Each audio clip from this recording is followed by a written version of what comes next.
इनका गांव में 3-3 4-4 गो चोरी भई।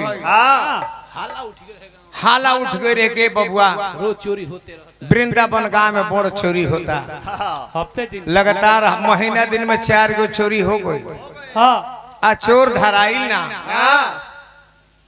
गांव के लोग पंचायत जुटा के आ दरोगा जी के बुलाओ लो कि सुन लो गांव में दरोगा जी के बुलाओ लो थाना पर निखे चले के चौकीदार के भेज के खबर दिहलो दरोगा साहब आइले गांव के मुखिया सरपंच कहले जे दरोगा साहब 4 कलम चोरी भई आज तक एगो चोर ना धराई वो का ड्यूटी करता नहीं।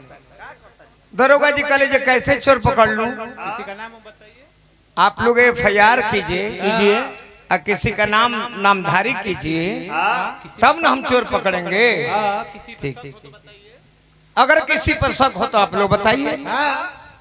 तो इनकर मझिला भैया बा जैन का नाम हो सोयाबीन सिंह सोजबो कहो केहू गांव के लोग नहीं बताओ जे कैसे बता के दूसरा के झगड़ा की न बो दुश्मनी लेबो तले सोयाबीन सिंह हम जानी जी जूठे मुँह खाली हाथ चली आई हाथों ना धोवल फरिया छोड़ के कहते कि सुनी दरोगा जी ये गांव के लोग ना बताई हम बताई।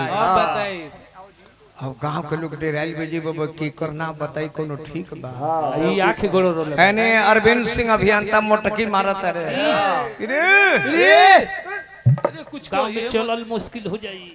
गांव में कल से चलल मुश्किल हो जाए। चुप गाड़ी रोज पंचर ना हम बताइबे करो तो जान गए जी भैया मोटकी वाले बड़े बतावे के नहीं थे बाकी दरोगा जी से कहनु देले बा जो हम बताई बताओ कोठरी में ढुकावलस दरोगा जी कहले नाम बताओ कौन है वो कहले ये सुनी देवलियों के कान होला कोठरी में नाम बताई चली बगीचा में ले गई कोस भर पर बगीचा रहे यह जैसे आता ना गर्मी घड़ी पड़ता यही तरह गर्मी पड़त रहे। दरोगा जी मोटे हाथ गइल बड़े वर्दी जाने के पसीना से भीज गई। चोली नहीं खे जाता। अरे नाम बताओ यार कितना दूर घुमाएगा।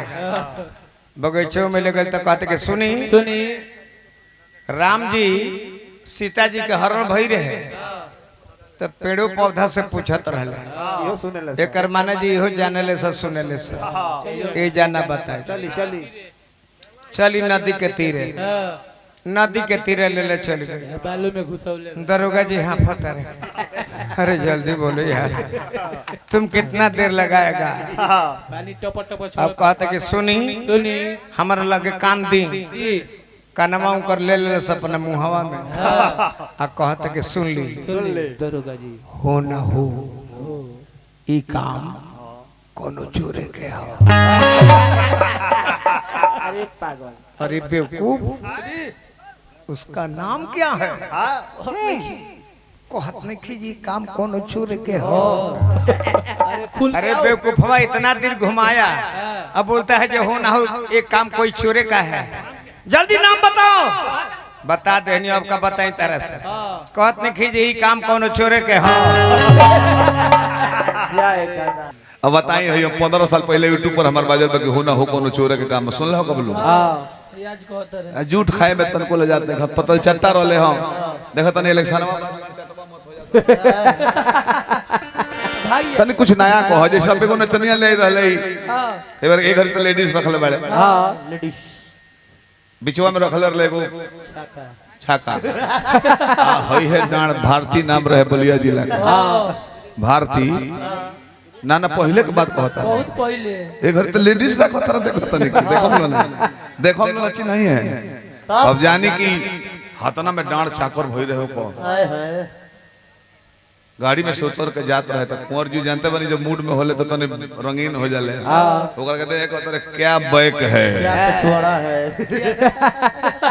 ना बोला फिर दोबारा कहते क्या पिछवाड़ा है तीसरा बेर जब कहले तो गरमा रहे हां तीसरा बेर क्या पिछवाड़ा है तई का लगवाया कहता है लो